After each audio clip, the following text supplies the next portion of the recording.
These mountains and desert valleys of Pinal County, Arizona are more than 70 miles from Mexico. Yet, it's still a major transshipment point for human and drug trafficking. They're coming this far north without any contact with anybody. That's just how remote this area is. The sheriff in this hotbed of illegal activity is Paul Babu. There's numerous cartels in Mexico that operate in Arizona and through this corridor. We can't handle this on our own. We're not only outmanned, we're outgunned. Good morning. Morning. It's 0500. War Stories joins Sheriff Babu and 6 of his deputies at a truck stop on Pinal County's largest artery. Interstate 8 right behind us, and that's where they're looking to travel to, so they can load up in vehicles and be on their way. 30 miles north of here is America's 5th largest city. Phoenix. Yes. Sergeant Brian Messing explains today's operation. We're going to go to it's a layup spot where the illegal immigrants or smugglers come up, lay up, wait for the traffic to clear out, and then they'll go ahead and work their dope or their product down from there. Product being either people or illegal drugs. Ready? As dawn breaks, the sheriffs head out. Before we even started down this path, and before we're even going to be on foot, they know that we're here, and so we don't own this area, we don't control this area, they do. Arizona accounts for half the arrests made along the Mexican border, more than 214,000 this year. There's been Chinese that have been apprehended. 5 years ago, they caught people here from Chechnya. You have people from Iran, you have people from all these countries of interest, and some of these nations sponsor terrorism. So we should have a huge problem with the fact that these people are coming in and they're already this deep into America.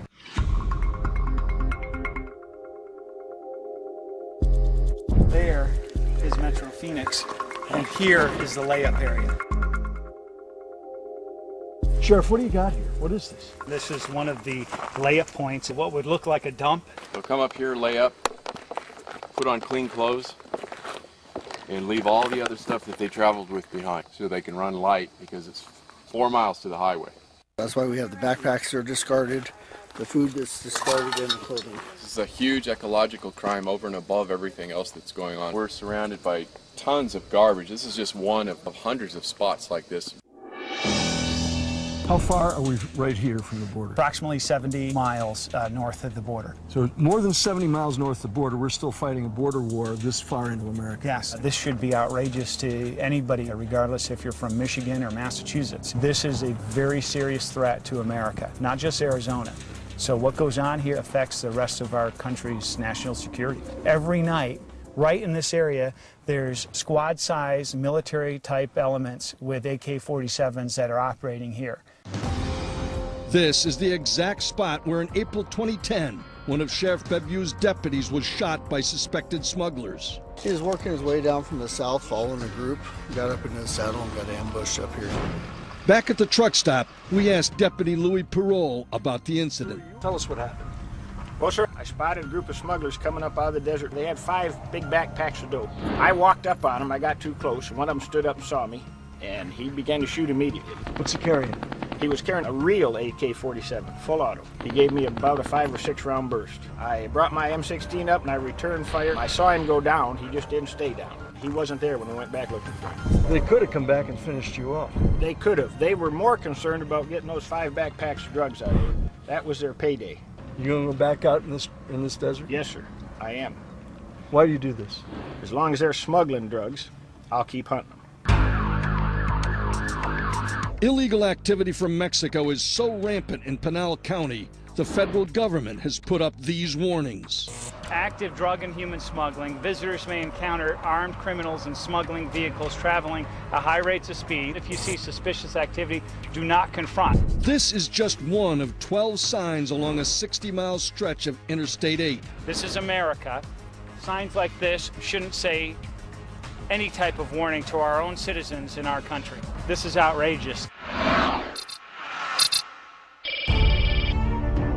In Pima County, right along the border, it's not just warning signs. The area is so treacherous, parts are off limits to U.S. citizens.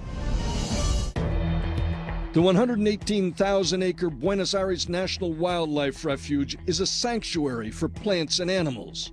But because its southern border is Mexico, it's too dangerous for Americans. Our War Stories team learned that firsthand. You're looking at a section of the 3,500 acres the U.S. government closed for public use on 3 October 2006, citing, quote, violence associated with smugglers and border bandits. When our producer and cameraman went to see how dangerous it really is,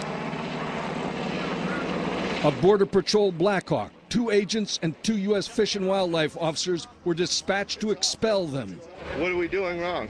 Put the camera in the car and I'll talk to you. I'm not talking to you on camera. Put the camera down. I'll put it down like this, but I'm not going to put it in the car until you tell me what's going on. All right, you're in an area that's closed to the public right now, okay? Put the camera down. Where I need your ID. Put the camera down. Give me your ID. Do you understand? Yeah. Okay. But where were the signs? If you don't put the camera down, I'm taking it out of your hands. Do you understand? Thank you. After being detained and questioned for 45 minutes, they were both cited and fined $75 each for failure to comply with this sign. We've been down on the border, seen those signs warning American citizens. As the governor of Arizona, how does that make you feel? Wow, outraged. That's surrender. We want protection. In Phoenix, we sat down with Governor Jan Brewer. This is our land. These are our recreational centers where people go and walk and enjoy our beautiful state. It's been pretty obvious and evident that we have been invaded. We shouldn't have to put up with that. It's absolutely ridiculous. I'm Oliver North. You're watching War Stories on the Border, the Third Front. Narco-terror has no front lines. It extends well beyond both sides of this border. The fight against the lethal combination of drugs, money, and violence is complex and deadly. This 2,000-mile-long border must be protected to prevent that rapid bloodshed from washing over America. As you've seen tonight, thousands of brave men and women risk their lives every day to keep us safe. Theirs is a war story that deserves to be told. From the U.S.-Mexico border, I'm Oliver North. Good night.